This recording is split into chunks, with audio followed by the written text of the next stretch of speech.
అమెరికాలో హైదరాబాద్ విద్యార్థి అబ్దుల్ మహమ్మద్ కిడ్నాప్కు గురయ్యాడు. క్లీవ్లాండ్ యూనివర్సిటీలో మాస్టర్స్ చదువుతున్న అబ్దుల్ను అపహరించి $1,200 చెల్లించాలని కాల్ చేసినట్లుగా అబ్దుల్ తండ్రి మహమ్మద్ సలీబ్ తెలిపారు. డబ్బు చెల్లించకపోతే అబ్దుల్ కిడ్నాప్ మాఫియాకు అమ్మేస్తామని బెదిరిస్తున్నారని ఆవేదన చెందారు.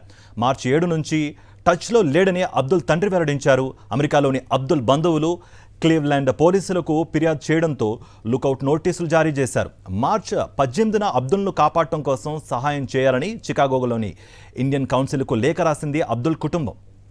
ఇదే అంశానికి సంబంధించి మరింత సమాచారం మా ప్రతినిధి వాసు అందిస్తారు. వాసు, అమెరికాలో హైదరాబాద్ విద్యార్థి కిడ్నాప్ సంచలనం కలిగిస్తా ఉంది.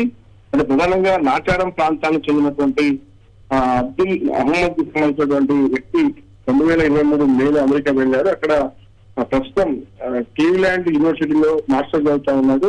కానీ ఈ నెల 7 నుంచి కూడా కుటుంబ సభ్యుల టచ్ లో లేకుండా అక్కడ ఉన్నటువంటి స్నేహితులకు బంధువులకు ఎవరు టచ్ లో కలిసి నేపథ్యంలో కూడా రీసెంట్ గా హైదరాబాద్ నాచారంలో ఉన్న తండ్రికి ఒక ఫోన్ కాల్ వచ్చింది.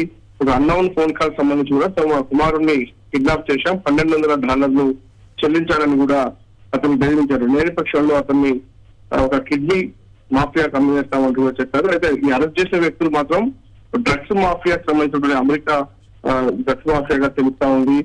వీళ్ళు ప్రధానంగా కిడ్నాప్ సంబంధించి ఎలా చెల్లించాలి, డబ్బులు ఎక్కడికి తేవాలనే అంశాన్ని చెప్పకుండా కేవలం $1,200 చెల్లించాలి, లేదంటే కిడ్నీ మాఫియాకు అబ్దుల్ అహ్మద్ అమ్మేస్తామంటూ కూడా వాళ్ళు బెదిరించి ఫోన్ పెట్టేశారు. ఇప్పటివరకు కూడా అతను ఆచూరికి లేని పరిస్థితి. ఇప్పటికే అమెరికాలో అబ్దుల్ బంధువులు క్లీవ్లాండ్ పోలీసులకు ఫిర్యాదు చేశారు. పోలీసులు ఇప్పటికే లుకౌట్ నోటీసు కూడా జారీ చేశారు.